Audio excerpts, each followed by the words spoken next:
spéculations humaines, au-delà des débats théologiques, des contestations de cette fête dite de la Noël, parce que beaucoup se focalisent sur les origines et le sens même de cette fête, qui est d'origine païenne, bien sûr, parce que le nom qui est donné tire ses origines de la culture païenne. Mais nous voulons ne pas perdre le temps, parce que c'est une évidence. C'est un fait historique. C'est comme certains disent que la Trinité n'est pas écrite dans la Bible. Le mot Trinité. Mais c'est une vérité essentielle, une doctrine essentielle qui est enseignée par la Bible. Et nous, en tant qu'évangélistes, nous croyons à la triunité de Dieu. Amen. De même, si on n'a pas écrit dans la Bible Noël, mais l'évidence est là. Même si dans les origines on parle de la Noël, d'aucuns ne la fêtent pas, d'autres spéculent là-dessus, et le monde récupère. Donc qu'est-ce que nous gagnons?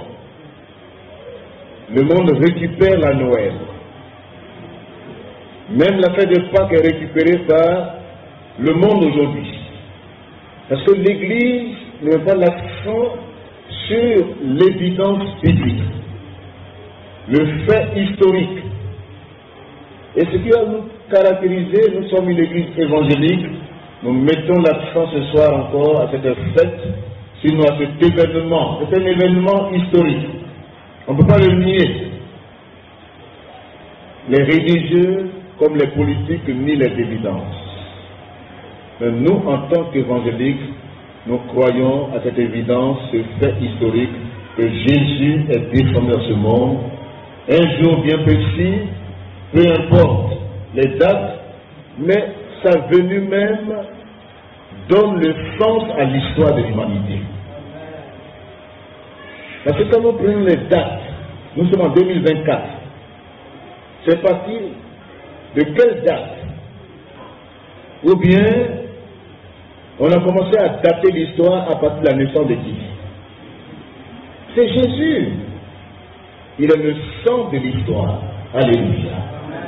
Il est celui qui donne le sens même à l'histoire. L'histoire passée, l'histoire présente, l'histoire à venir commence par un fait historique, la naissance de Christ sur la terre. Sa venue historique. Ce n'est un flou historique, mais c'est à partir de la naissance de Christ que l'histoire est datée. On dit avant Jésus-Christ ou après Jésus-Christ. Donc Jésus-Christ est le centre de l'histoire de l'humanité. C'est lui qui donne le sens à notre existence sur la terre. Donc ce fait historique, il faut le célébrer. Alléluia. Il faut le célébrer, il faut le proclamer. Le prophète Ésaïe a prophétisé cette naissance. Comme nous lisons le premier texte dans Ésaïe, le chapitre 7, premier texte à lire. L'Église passe aujourd'hui à côté d'un fait important où il faut affirmer ce que la Bible dit. Il faut le proclamer au monde. Ésaïe, nous lisons avec respect la parole du Seigneur dans le prophète Ésaïe.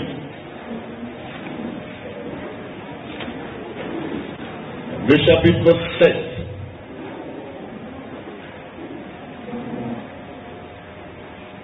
Les versets 14, repris par Matthieu, chapitre 1, versets 21 à 23. Quand vous lisez dans le contexte, vous voyez qu'il y a un besoin énorme. Nous lirons ensuite le chapitre 8, le chapitre 9, quelques versets. Mais regardez ceci. Le grand signe, Emmanuel. Dieu est avec nous. Dieu qui descend parmi les hommes. Le mystère de l'incarnation. Le Fils qui naît d'une vierge. C'est pourquoi le Seigneur lui-même vous donnera un signe. Voici la Vierge deviendra enceinte. Elle enfantera un fils. Et elle lui donnera le nom d'Emmanuel. Alléluia. Cette prédiction a pour objet la naissance du Seigneur Jésus-Christ, conçu miraculeusement dans le sein de la Vierge Marie.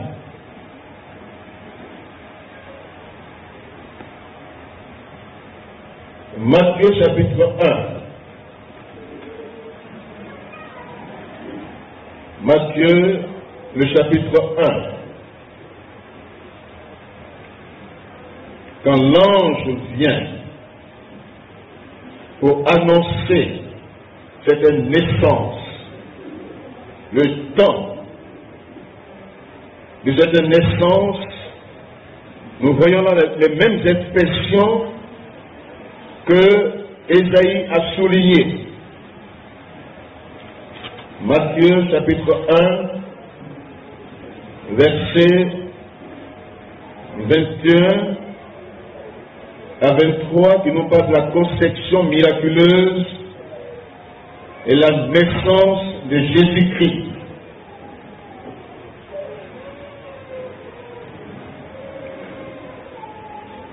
Nous pouvons lire à partir du verset 18. Voici de quelle manière arriva la naissance de Jésus-Christ. Marie, sa mère, ayant été fiancée à Joseph, se trouva enceinte par la vertu du Saint-Esprit avant qu'ils aient habité ensemble. Joseph, son époux, qui était un homme de bien et qui ne voulait pas la diffamer, se proposa de rompre secrètement avec elle. Comme il y pensait, voici un ange du Seigneur lui apparut en songe et dit: Joseph, fils de David, ne crains pas de prendre avec toi Marie ta femme, car l'enfant qu'elle a conçu vient du Saint-Esprit. Amen. Elle enfantera un fils, et tu lui donneras le nom de Jésus. C'est lui qui sauvera son peuple de ses péchés. Tout cela arriva afin que s'accomplisse ce que le Seigneur avait annoncé par le prophète Ésaïe, bien sûr. Voici la Vierge sera enceinte, elle enfantera un fils, et on lui donnera le nom d'Emmanuel, ce qui signifie Dieu avec nous. Alléluia. Que Dieu bénisse sa parole.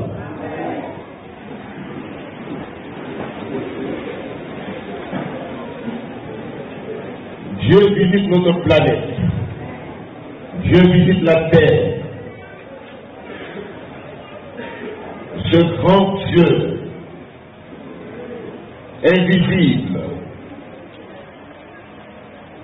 ce grand Dieu qu'on ne peut réellement cerner, qui est insaisissable, ce grand Dieu se révèle à la personne du Christ. Il est l'image du Dieu invisible. Alléluia. Il est l'empreinte même de sa personne. Jésus, ce nom qui signifie Sauveur, Libérateur. Il est venu pour sauver son peuple de ses péchés. Comme nous disions le dimanche, que Jésus est venu dans ce monde pour se faire un peuple à part, un peuple qui se distingue. Ce peuple-là, c'est le peuple de Dieu. Ce peuple était étranger aux alliances de Dieu. Il n'avait pas de droit de cité en Israël. Mais ce peuple, par l'œuvre de Christ, ce peuple aujourd'hui devient, par la grâce de Dieu, le peuple que Dieu s'est acquis. Alléluia. Donc nous sommes dans un événement important que l'Église doit proclamer, célébrer, pour ne pas qu'il y ait récupération. Ce n'est pas la fête des enfants aussi. Il faudrait les jouer aux enfants. Ce n'est pas dans ce sens-là. Mais Jésus est venu dans ce monde comme un petit enfant. Alléluia. Il est né comme un petit enfant. Nous allons encore lire les textes qui parlent même de sa naissance. Luc chapitre 2, verset 1 et Matthieu chapitre 2. Le même texte est repris par les deux évangélistes pour confirmation, pour affirmation.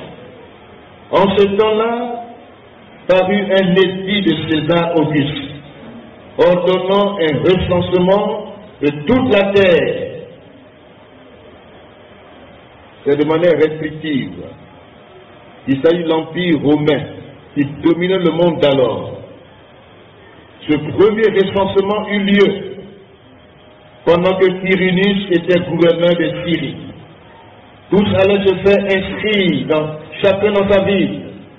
Joseph aussi monta de la Galilée, de la ville de Nazareth, pour se rendre en Judée, dans la ville de David appelée Bethléem, parce qu'il était de la maison et de la famille de David, afin de se faire inscrire avec Marie, sa fiancée, qui était enceinte. Pendant qu'ils étaient là, le temps où Marie devait accoucher arriva, et elle enfanta son fils premier-né, elle l'emmaillota et le coucha dans une crèche, parce qu'il n'y avait pas de place pour eux dans l'hôtellerie. Il y avait dans cette même contrée des bergers qui passaient dans les champs les veilles de la nuit pour garder les troupeaux. Et voici un ange du Seigneur leur apparut, et la gloire du Seigneur resplendit autour d'eux. Ils furent saisis d'une grande frayeur. Mais l'ange leur dit, ne craignez point. Alléluia. Car je vous annonce une bonne nouvelle. L'ange annonciateur de bonnes nouvelles, alléluia, qui sera pour tout le peuple le sujet d'une grande joie. C'est qu'aujourd'hui, dans la vie de David, il vous est né un sauveur, qui est le Christ, le Seigneur. Alléluia. En ce jour est né le sauveur de l'humanité. C'est un jour historique, c'est un événement. C'est une évidence qu'il ne faut pas nier. Matthieu chapitre 2.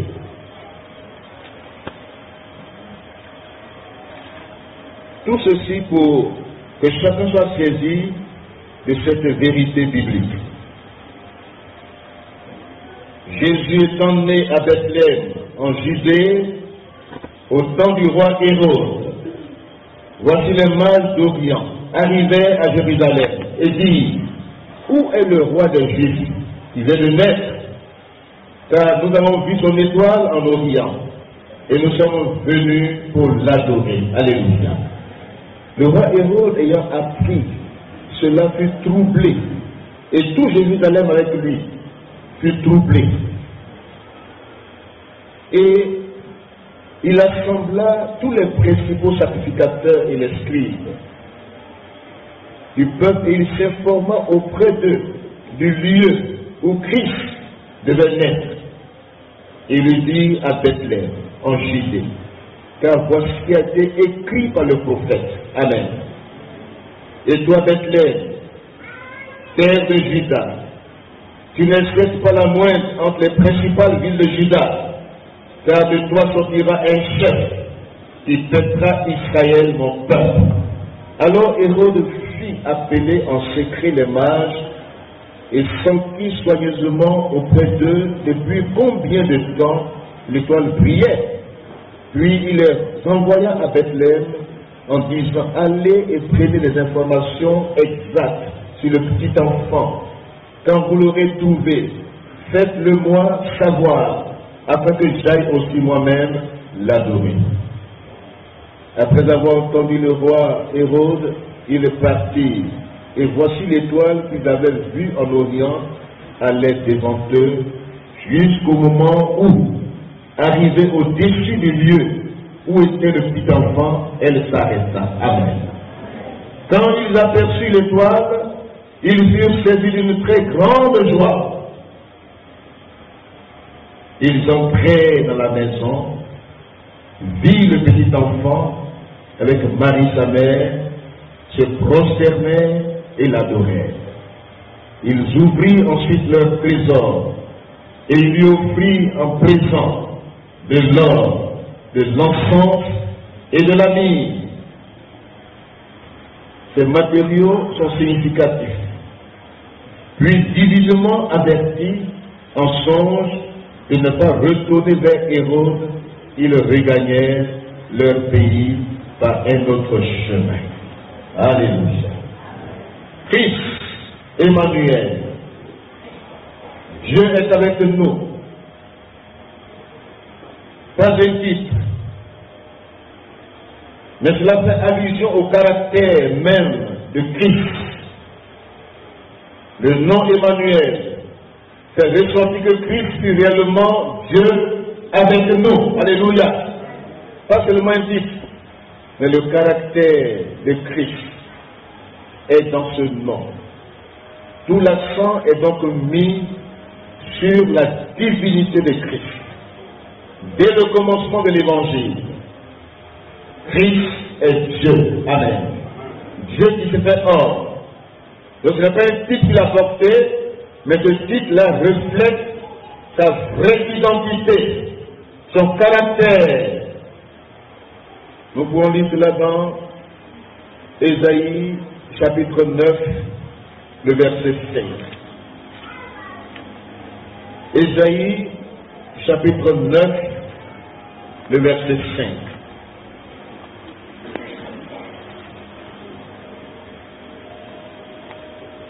Car un enfant nous est né, un fils nous est donné, et la domination reposera sur son épaule. On l'appellera admirable, conseiller, Dieu puissant, Père éternel, Prince de la paix, donné à l'empire de l'accroissement de ses fils et une paix sans fin au trône de David et à son royaume. L'affermir et le soutenir par le droit et par la justice, dès maintenant et à jamais, sinon à toujours. Voilà ce que fera le zèle de l'Éternel des armées. Amen. Alléluia. Voici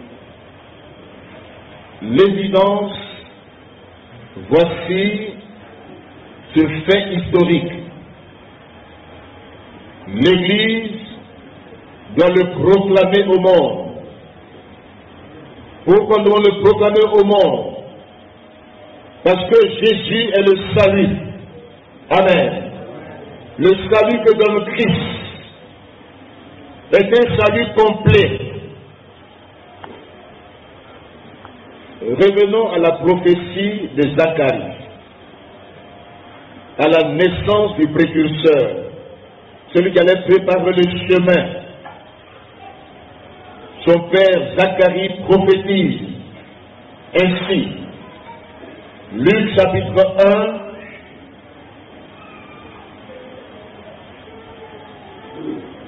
verset 57. Le temps où Élisabeth devait accoucher arriva et elle enfanta un fils. Ses voisins et ses parents apprirent que le Seigneur avait fait éclater envers elle sa miséricorde et il se réjouit avec elle. Le 8e jour, il vint pour circoncire l'enfant et il l'appelait Zacharie, du nom de son père. Mais sa mère prit la parole et dit non, il sera appelé Jean. Amen. Il sera appelé Jean. Jean est son nom. Verset 63, Zacharie demanda des tablettes et il écrivit Jean est son nom. Et tous furent dans l'étonnement. Au même instant, sa bouche s'ouvrit, sa langue se délia, et il parlait bénissant Dieu. Alléluia. Et voici la prophétie de Zacharie, chapitre 1 toujours, verset 67. Zacharie, son père, fut rempli du Saint-Esprit, et il prophétisa ces mots. Béni soit le Seigneur, le Dieu d'Israël, de s'il a visité et racheté son peuple. Alléluia. Christ est la visitation de Dieu sur la terre, des hommes, pour racheter son peuple. Et nous a suscité un puissant sauveur de la maison, dans la maison de David, son serviteur. Comme il avait annoncé par la bouche de ce saint prophète des temps anciens, un sauveur qui nous délivre de nos ennemis, de la main de tous ceux qui nous haïssent. C'est ainsi qu'il manifeste sa miséricorde envers nos pères et se souvient de sa sainte alliance, selon le serment par lequel il avait juré à Abraham, notre père, de nous permettre, après que nous serions délivrés de la main de nos ennemis, de le servir sans crainte, en marchant devant lui dans la sainteté et dans la justice tous les jours de notre vie. Alléluia.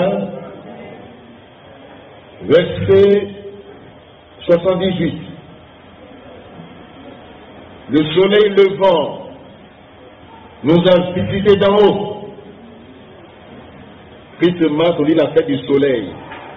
Donc, dans la tradition païenne, c'est la fête du soleil. Mais regardez ce que la Bible dit ici.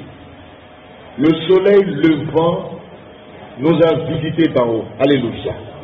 Donc, si nous ne fêtons pas cette fête, et que nous disons que c'est une fête païenne, c'est une fête lunaire ou bien de soleil, et que nous laissons les païens récupérer cette fête, c'est réellement dénaturé, ou bien mettre de côté cette évidence. Et la Bible dit, le soleil levant nous a visités d'en haut. Alléluia. Pour éclairer ceux qui sont assis dans les ténèbres et dans l'ombre de la mort, pour diriger nos pas dans le chemin de la paix. Alléluia. Le soleil levant nous a visités d'en haut.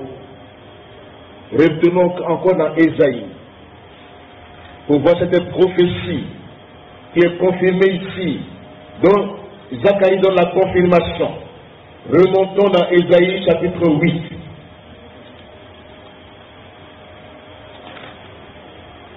Ésaïe chapitre 8, qui parle d'Emmanuel, Dieu est avec nous. Nous sautons au verset 23, qui parle de la naissance de Christ et de son règne glorieux sur la terre pour apporter la lumière dans ce monde. Mais les ténèbres ne régneront pas toujours sur la terre où il y a maintenant des angoisses. Si les temps passés ont couvert d'opprobre le pays de Zabulon et le pays de Naphtali, les temps à venir couvriront de gloire la contrée voisine de la mer au-delà du Jourdain, le territoire des gentils, les païens. Le peuple qui marchait dans les ténèbres voit une grande lumière. Alléluia.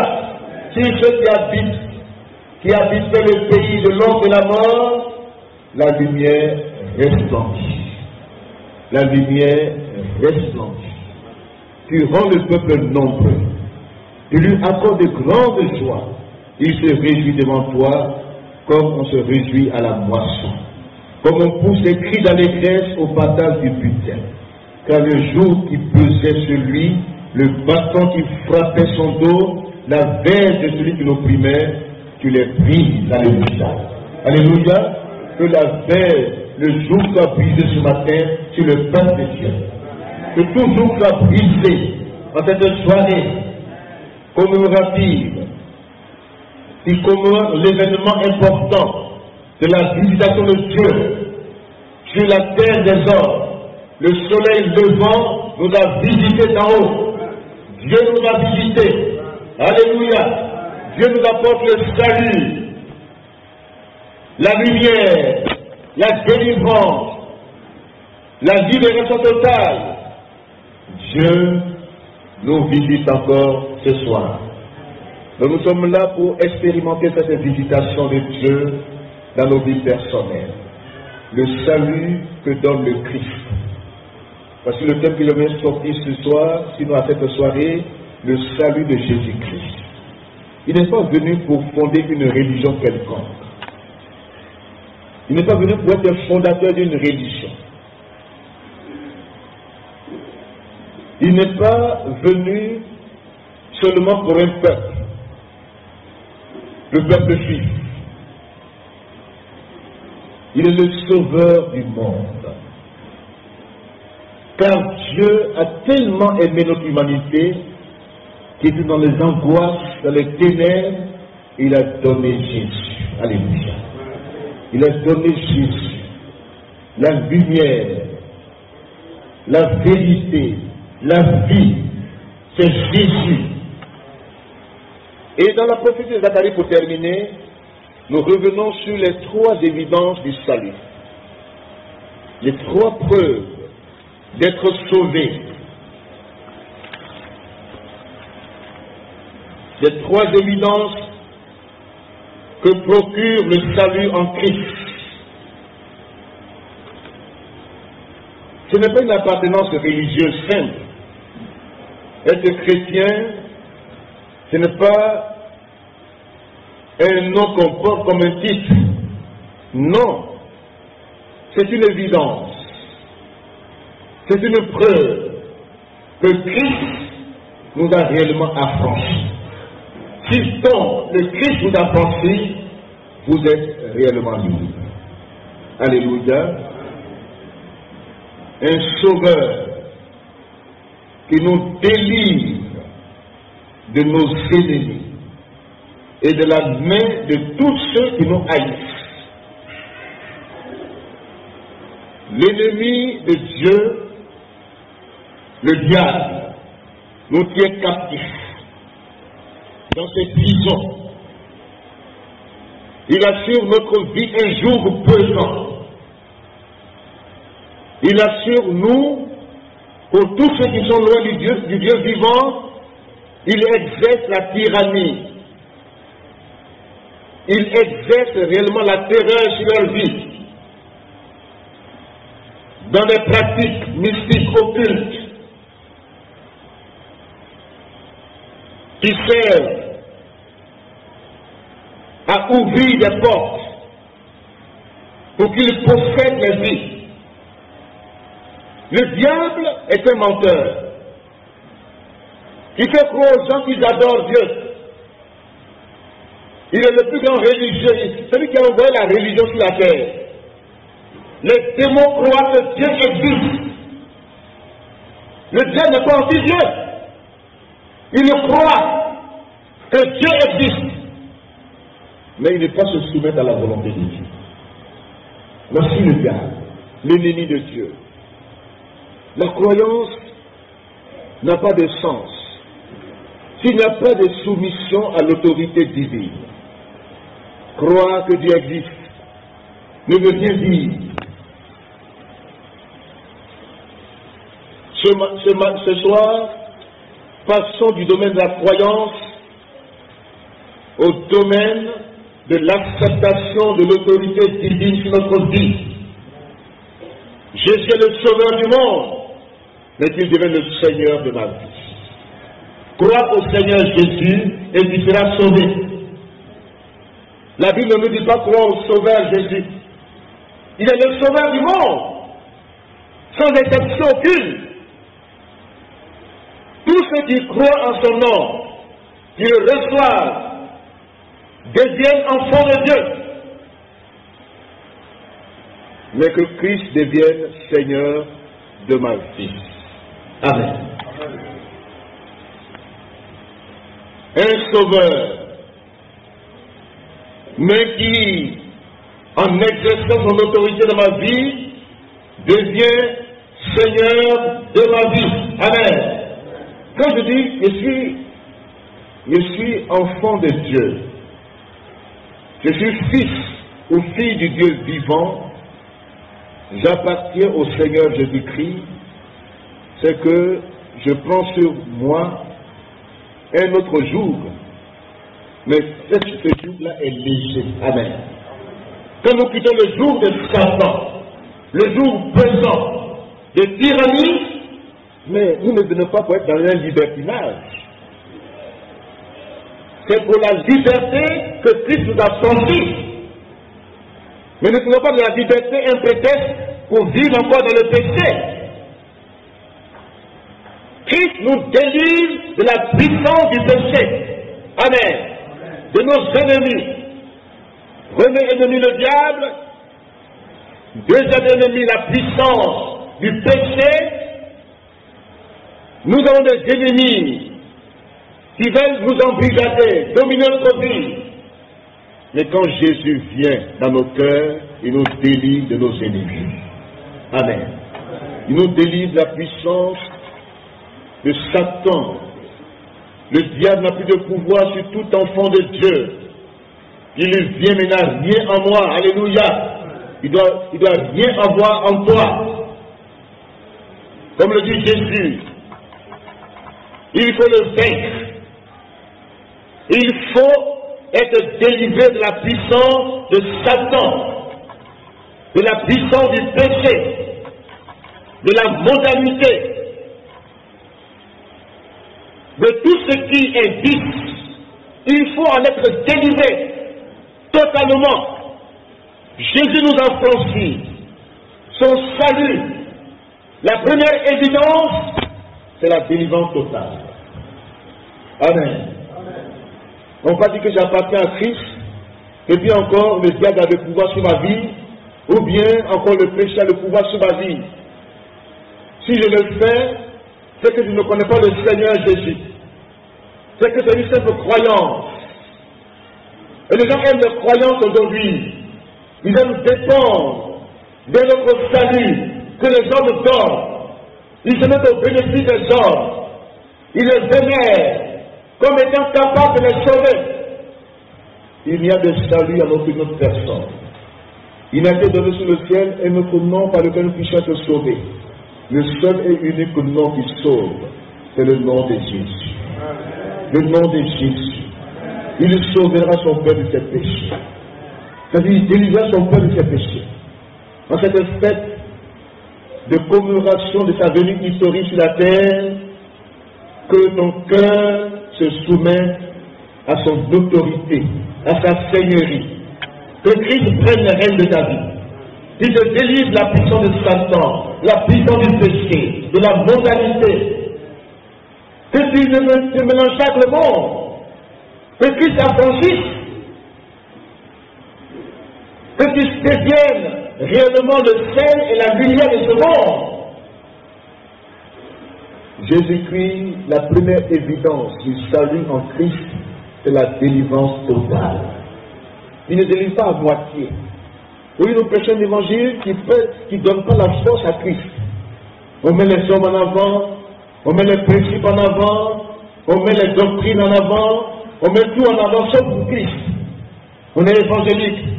Dans notre conception, on pose des noms évangéliques. On met des pancartes dans les rues d'Abidjan, des termes qui n'ont rien avec l'évangile, des termes que les gens emploient dans les sectes pernicieuses, qui sortent de leur contexte biblique, et on met les hommes en avant. On veut régner sur la terre. On veut être intronisé par les hommes. Dans quoi il t'intromise? Que Jésus-Christ t'a franchi. Que le Christ t'a franchi. Jésus m'a affranchi. Il m'a délivré. Il m'a sauvé. Et j'ai l'assurance de mon salut. Personne ne peut te dire que non, tu n'es pas encore sauvé, non, tu as fait telle ou telle pratique pour être sauvé, ou bien tu as fait tel ou tel geste pour être sauvé. Non! Jésus-Christ sauve pleinement et complètement. Si toi, les deux pierres de touche que Dieu te demande, ils sont même de la grâce de Dieu, la repentance sincère dans ta vie, tu te repens de tes péchés, si tu les confesses, si tu les abandonnes, le sang de Christ te purifie de toute iniquité. Si tu confesses tes péchés, le problème c'est que nous ne confessons pas nos péchés. Nous nous cachons devant Dieu. Nous faisons semblant de le servir. Nous faisons semblant. Et même, nous pensons que la repentance est seulement dire j'ai péché, j'ai péché. Non! La repentance n'est pas le regret. Ce n'est pas seulement le remords. Mais c'est la prise de conscience de mon état devant Dieu. J'entends moi-même qu'on n'a pas promis. Je retourne à mon Père. Je lui dis, Père, j'ai péché. Amen. David a péché, il a confessé son péché à Dieu. Il dit, Seigneur, j'ai péché contre toi. Le péché porte atteinte à la sainteté de Dieu. Dieu aime le pécheur, mais Dieu n'aime pas le péché.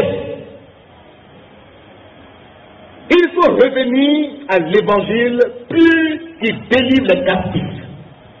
Jésus est venu pour libérer les captifs. Et beaucoup de captifs, d'handicapés, dans nos communautés, beaucoup même prêchent l'évangile, mais handicapés eux-mêmes. Ils prétendent délivrer les gens quand eux-mêmes sont esclaves du péché. C'est quelle délivrance la porte? Ce soir, que le Christ t'affranchisse. Que le Christ te délivre. Que ta vie, ta jeunesse soit mise à part pour Dieu. Alléluia. Que ta vie soit consacrée à Dieu. Souvent quand, aujourd'hui, il y a trop de compromis dans l'évangile. Il y a trop de choses qu'on dilue dans la parole de Dieu. On dilue la parole de Dieu. On l'adapte au concept du temps. On pense que Dieu est à la mode. Que Dieu s'adapte. Jésus-Christ est le même hier, aujourd'hui, éternellement. Il est le même. On ne l'adapte pas. C'est lui qui nous permet d'être à son image. Nous devons ressembler à Christ. La prédestination, ce que Dieu prédestine dans ta vie, c'est que tu sois à l'image de Christ. C'est que tu ressembles à Christ. Vous entendez la récupération? Donc c'est ça. Si réellement nous ne nous engageons pas, si les chrétiens se mélangent avec le monde n'a plus la puissance de Dieu. Un chrétien, il est chrétien dans l'église et puis il vit dans le désordre. Il porte le nom de chrétien. Et c'est lui qui vit dans le désordre. Et il pense que ce corps doit appartenir à tout le monde. Mon corps est le temple du Saint-Esprit. Je ne m'appartiens plus à moi-même. J'appartiens à celui qui m'a délivré. Si Satan vient, si la chair veut prendre le dessus, j'ordonne à la chair de se taire. Elle est crucifiée. La tentation n'est pas le péché. Mais ne cède pas à la tentation. Jésus a été tenté. Tout le monde est tenté. Mais ne convoite pas. N'aie pas l'attirance vers les choses de ce monde. Ne les envie pas. Les jeunes gens, n'enviez pas le monde. Ne faites pas le monde fait. Ne vous mettez pas la mode du monde. Démarquez-vous. Démarquez-vous. Ne soyez pas conforme au monde. Mettez-vous à part pour le Seigneur. Démontrez votre appartenance à Christ. Jésus-Christ est Dieu. Dieu parfait. Dieu qui se fait homme parfait. Et si le Christ habite ton cœur, sa nature t'habite. Amen. Sa vie t'habite. Voici, ce n'est pas seulement dire je crois, je confesse, je chante, je loue. Ce n'est pas suffisant. Est-ce que ta vie reflète le Christ? Est-ce que tu es délivré de la puissance du péché? Ou bien, dans ta manière de faire, dans ta manière de vivre. Tu veux faire semblant de Dieu? Ce soit la première évidence du salut, c'est la délivrance totale. Amen. Ce soir, tu peux dire, en t'appuyant sur cette venue historique, cette visitation de Dieu,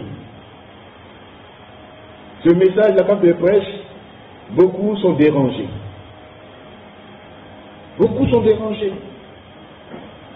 Parce qu'ils veulent un salut moins cher, qui n'a rien coûté à quelqu'un. Mais ça a coûté la vie à Christ. Il est marqué à vie. Il est marqué à vie. Les timacs des pointes là sont restés sur son corps. Il lui a dit à Thomas, regarde, mes mains qui ont été percées. Regarde, mes pieds. Regarde, il est marqué à vie. Et tu ne peux pas le salut là au sérieux. Tu penses que tu te prendras au sérieux au dernier jour? Ce n'est pas tous ceux qui disent Seigneur, Seigneur qui vont entrer au ciel, mais seuls ceux qui font la volonté de Dieu. Amen. Aujourd'hui, les gens ne passent sur les miracles. Oui, il y a des miracles ici, il y a des miracles là. Oui, j'ai fait ceci en ton nom. Mais tout ce qu'on fait au nom de Dieu, sans le craindre, sans vivre la sainteté, n'est pas fait en son nom, mais c'est fait en notre propre nom. Ou bien poussé par le religieux, l'auteur de la religion. Dieu honore sa parole. Les gens pensent souvent que Dieu, quand je dis au nom de Jésus, et puis il y a un signe qui se produit, je peux faire ce que je veux. Non! Dieu, lui, il veut sauver une âme. Il veut guérir un malade. Il confirme sa parole. Peu importe l'instrument. Mais souvent l'instrument doit se mettre en cause pour dire au fait, tu ne suis rien devant Dieu, que Jésus soit glorifié. Que Jésus soit élevé. Que je diminue un peu. Mais aujourd'hui, c'est les hommes qui sont élevés, qui sont vus comme des puissants, des faiseurs de miracles, des grands hommes de Dieu. Et Jésus est devenu petit. Lui qui doit être élevé, qui doit être grand, pour que les gens se tournent vers Dieu. Souvent les gens viennent pour un spectacle certes, un spectacle de curiosité. Ils viennent seulement pour voir, mais seulement pour donner le cœur au Seigneur. Le plus grand miracle qui demeure, qui étend le ciel, c'est que ta vie change. Amen. C'est la nouvelle naissance. Le plus grand miracle qui demeure pour l'éternité, c'est que ta vie soit sauvée. Alléluia. C'est que tu appartiennes au Seigneur, que tu sois sauvé, que tu sois délivré, que tu vis dans les chrétiens de manière pleine et épanouie. Alléluia. Alléluia. Combien de mauvais témoignages dans l'église, des soi-disant chrétiens, qui portent le nom de chrétiens et qui blasphèment le nom de Dieu. Je vais dire aux nouveaux majeurs, n'imitez pas les mauvais exemples. Dites Amen. Donnez votre vie au Seigneur. Aspirez à la délivrance totale. Ne faites pas semblant de suivre le Christ. Ne vous éloignez pas de lui. Aimez la parole de Dieu. Quand il y a des prêcheurs qui sortent, il y a qui s'envoient de eux-mêmes. Vous savez pourquoi ils font ça? C'est parce qu'ils ne veulent pas que ça change leur vie. Quand on dit on va danser, tout le monde danse. La sueur coule. Mais quand on prend la parole de Dieu, ça dérange. Et là, on a d'autres occupations, on circule. On fait comme ça pour se distraire. Satan nous distrait. Satan distrait les cœurs parce qu'il ne veut pas que la parole de Dieu touche ton cœur. Tu te donnes des préoccupations inutiles. Tu te promènes. Pour tout ça, pour fêter la parole de Dieu. Comme Ripadi. Chrétien Padi. Il brille la parole de Dieu. Il est là. Il ne change pas. Il est la même personne. Il brille de Dieu. Il fait tout pour éviter la parole de Dieu. Pour ne pas qu'elle ait son effet dans sa vie. Mais ceux qui acceptent cette parole et qui la reçoivent dans leur cœur, reçoivent la vie. Alléluia. Reçoivent la vie. On est venu en détail dans ce monde, hein? On ira en détail. Dites Amen. Il y en a qui pensent qu'on est venu ensemble. Donc si celui qui fait comme là, il fait. Moi, je vous dis la vérité. L'imitation, quand tu imites quelqu'un, tu n'es pas toi-même. Tu es faux. Tout imitateur est faux. Il cultive une fausse identité. Il veut faire comme les autres. Quand il veut comme ça, lui aussi va comme ça. Il n'a pas sa propre identité, sa propre image qu'il veut développer devant Dieu. On parle comme ça, lui aussi il parle comme ça. On fait ça aussi, lui il fait ça. Il veut faire comme les autres. L'apôtre Paul dit, ne vous conformez pas au monde. Ne vous conformez pas, sois anticonformiste. Que ta vie soit mise à part pour le Seigneur. N'imite personne sur la terre. Ne cherche pas à plaire à qui que ce soit. Cherche à plaire à Dieu seul. Alléluia. Plaire à Dieu. Si je plaisais encore aux hommes, je ne serais pas serviteur de Dieu. Les apôtres Paul, ils veulent plaire aux hommes et devenir hypocrites. Ils préfèrent faire leur dignité et faire plaisir aux hommes et déplaire à Dieu. Que ta vie plaise à Dieu et puis plaise aux hommes. Dis Amen. Tu ne peux pas imiter quelqu'un sur la terre. Ne cherche pas à te sous-estimer toi-même. Ne cherche pas à avoir une estime de toi-même, une grande estime de toi-même. Ne cherche pas cela. Demeure vrai et humble devant Dieu. Amen. Alléluia. Deuxième évidence du salut. Après que tu sois délivré de tes ennemis. Verset 74. Après que nous serions délivrés de la main de nos ennemis, de servir Dieu sans crainte. Amen. Les Thessaloniciens, ils ont été délivrés de leurs idoles. Ils sont vraiment convertis. Ils ont abandonné leurs idoles. Idoles du moi, idoles du plaisir, idoles des vaines pensées, des faux raisonnements, idoles des alliances de couverture négatives. Les idoles ont rempli aujourd'hui les lieux de culte, les idoles des francs. Ils veulent que les gens aient de l'incidence de leur vie. Ils ont beaucoup d'idoles. Mais quand on est converti, on abandonne les idoles. Amen. Et on sert le Dieu vivant et vrai, sans crainte. Alléluia. Alléluia. On sert Dieu. Sers Dieu avec ta vie, ta jeunesse. Sois au service de Dieu. J'ai été jeune. J'ai pris de l'âge. Je n'ai jamais vu le juste être abandonné par Dieu. Amen. Ni sa postérité manquer son pain. Il y en a qui veulent le pain de facilité. Le pain des brouteurs. Le pain sur des facilités d'Internet. Des mélanges. Ils veulent ce pain. Au niveau de jeunesse, il y a la culture de la facilité parmi la jeunesse. On fait la promotion de la facilité. Vous dites, il a réussi. Mais il a réussi comment? Qu'est-ce qu'il a fait? Il a l'argent. Mais comment il a fait pour avoir cet argent? Quel travail a-t-il fait? Il est brouteur. Il est influenceur. Il est anarcheur. Il trompe les gens. Il a des millions. Ou bien il dit, c'est un woubi. Il a l'argent du woubisme. C'est ça qui est un modèle de société. C'est ça qu'il faut imiter. Oui, toi tu veux les imiter parce qu'ils ont l'argent. Quand tu es jeune dans l'église, on va les chercher Dieu pour te marier dans l'église. Quand un jeune homme te demande la main, il a quoi même? Il a même, qu'est-ce qu'il fait même? Je ne les sens pas. Et puis tu sens dehors, tu sens ceux qui sont dehors. C'est du woubisme spirituel. Que Dieu nous en épargne aujourd'hui. Les jeunes filles, vous êtes dans l'église, vous vous mariez dans l'église. C'est pas pour vivre dans le désordre.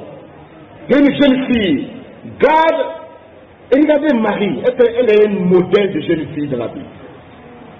Vous parlez de virginité. Il craint Dieu. Et Dieu l'a vu, Dieu l'a détecté. Dieu l'a utilisé comme instrument. Ton corps là, tu laisses ça comme ça facilement. J'aimerais vous dire, vous les jeunes filles, quand vous laissez facilement, vous n'avez plus de valeur. Dites maintenant Amen. Quand tu es une jeune fille, tu laisses facilement.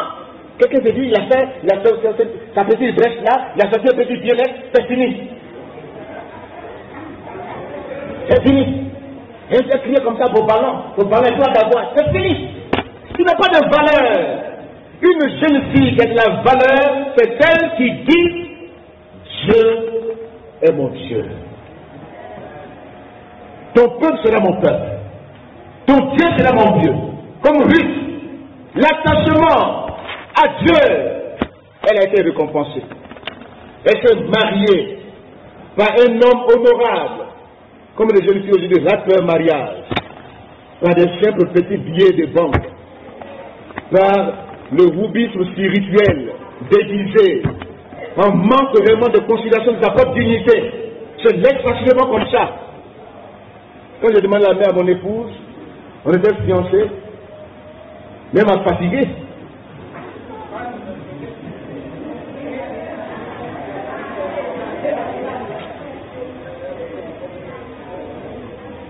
Mais je croyais, j'étais convaincu, j'ai prié. Comme les jeunes filles sont pressés.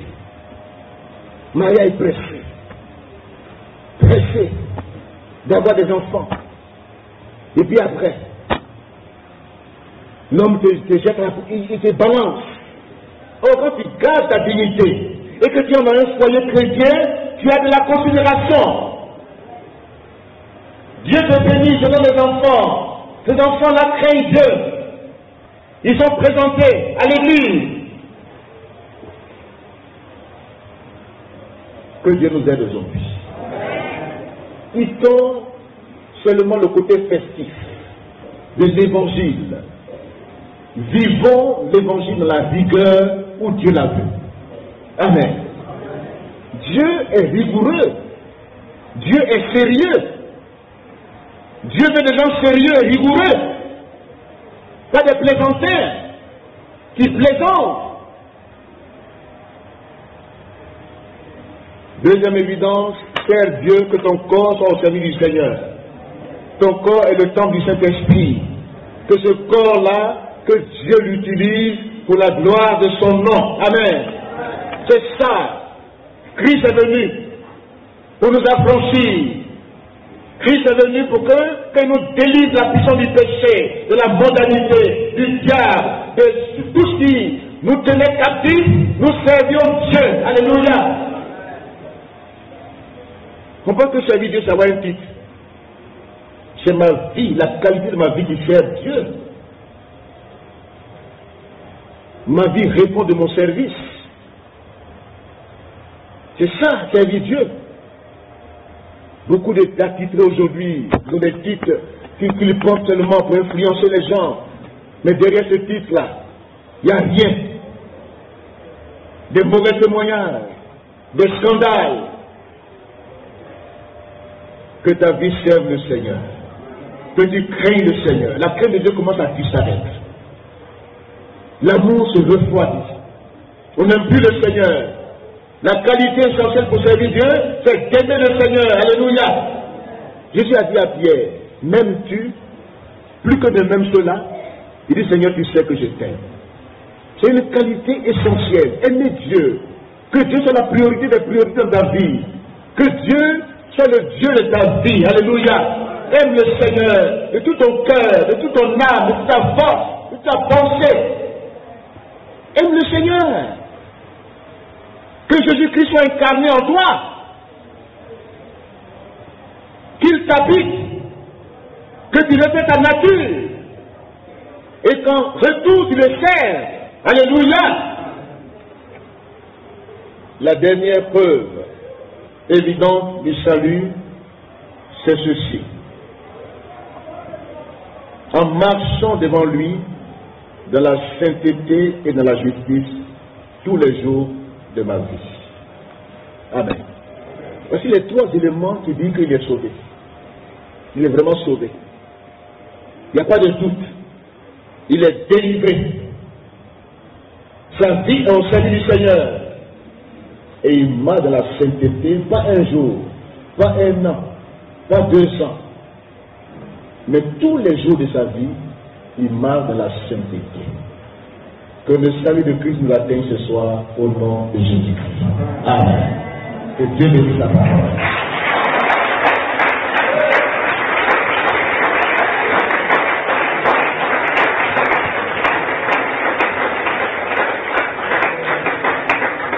Ce soir, si tu n'es pas encore entré dans ce salut, fais un pas vers le Seigneur ce soir. Laisse-le t'affranchir. Appelle-le au secours de ta vie. Pour dire, Seigneur, je suis fatigué. Je suis fatigué de cette vie que je mène. Fatigué de porter les poids. Et puis Satan se joue de ma vie. Je dors la nuit, je n'ai pas la paix du cœur. Je suis troublé. Comme Hérode est troublé. Je suis troublé dans mon sommeil, je suis troublé, je manque de paix. J'ai peur. Que la peur quitte nos cœurs. Que la crainte quitte nos cœurs. Si tu es en Christ, la peur disparaît de ta vie. La crainte disparaît. Tu as confiance en Dieu, tu sais en qui tu as cru. Quels sont ceux qui veulent donner leur vie pleinement à Christ, pour lever leurs doigts à leur place? Sans vous déranger ce soir, tu veux sortir du lot des accompagnateurs, du lot des imitateurs, du lot des suivistes, du lot de ceux qui se cachent et qui vivent comme ils veulent. Quels sont ceux qui veulent se démarquer ce soir et qui veulent vraiment donner leur vie à Jésus, qui veulent être affranchis par le Seigneur ce soir? Levez le doigt à votre place. Nous baissons les têtes, nous prions. Qui veulent sortir ce soir du lot, qui veulent braver la honte, parce que nous sommes venus en détail. C'est l'occasion que Dieu te donne ce soir, à cet événement important de la venue historique de Christ sur la terre. Il est venu pour te sauver, il est venu pour te délivrer. Il m'a délivré des mauvais témoignages, il m'a délivré de la puissance du péché. Depuis 40 ans que je le sais, aucune tâche. On peut dire seulement, bon, mais aucune infidélité, aucune tâche. Je sais le Seigneur sans crainte. C'est ce que Dieu demande. Même si apparemment tu as des difficultés, mais Dieu t'approuve dans ta marche. Dieu met son sceau sur ta vie. Tu sais que tu es sauvé. Tu n'es pas de ceux qui doutent, qui attendent le dernier jour. Mais ce qu'ils font, ils le font en cachette. Sors de la cachette ce soir. Lève ton doigt, nous allons prier pour toi. Vous avez l'occasion de lever ton doigt ce soir. Il n'est pas dit de se cacher encore dans la prière. Il y en a quand on dit lever doigt, il regarde aux autres. Il regarde aux autres. Si les autres n'ont pas levé doigt, lui aussi il ne lève pas doigt. Comme si tu connais le détail de Dieu. Démarque-toi ce soir, lève ton doigt, pour faire cet acte important, cette décision que tu prends ce soir. Il ne faut pas dire j'ai encore fait un dernier coup encore pour revenir. J'ai encore une occasion. En quittant ce soir, j'ai déjà donné un rendez-vous quelque part. Il y en a qui viennent danser ici, puis on va danser encore dehors. Ils sont là. Il y en a même qui nous laissent ici, qui s'en vont. Pour aller faire le show. Ce soir, démarque-toi. Tu ne sais pas quel temps il te reste de vivre cette terre. Tu ne sais pas. Je te lance encore cet appel ce soir. Pour une dernière fois, lève ton doigt. Devant Dieu, lève ton doigt. Fais la paix avec le Christ.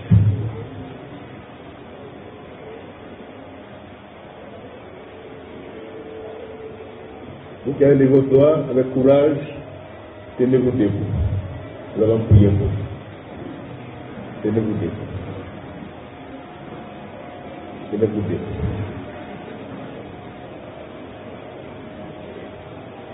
Je vais demander à maman de s'approcher pour prier.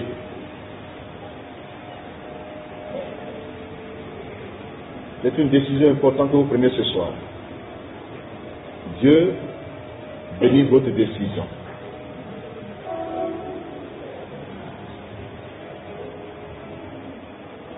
Nous voulons te rendre gloire ce soir, notre Dieu. Nous voulons te bénir pour tes enfants qui ont entendu ta parole et qui ont pris la décision de marcher avec toi. Qui ont pris la décision de donner leur vie à Jésus ce soir. Nous voulons les recommander à ta grâce.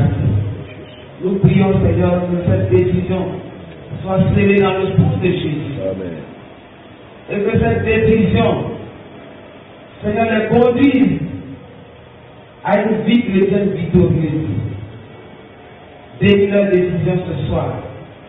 Préserve leur vie. Que leur vie soit tout entière à toi. Que tout ce qui les fatigue, qu'ils en soient délivrés au nom de Jésus. Au nom de Jésus. Tu es venu pour libérer les captifs. Au nom de Jésus. Qu'ils soient libérés de toute captivité au nom de Jésus. Que leur vie se démarque de la mondanité, des idoles de ce monde. Au nom de Jésus. Et qu'ils puissent s'attacher à toi pour te servir dans une vie de sainteté, dans une vie de consécration, et pour attendre du ciel le retour de Jésus. Bénis leur décision ce soir. Préserve leur vie, garde-les de tout mal. Nous t'avons prié au nom de Jésus. Amen. Amen. Que le Seigneur nous bénisse. Nous acclamons le Seigneur.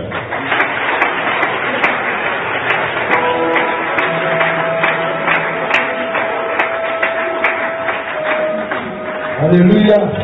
Acclame encore Jésus-Christ de Nazareth.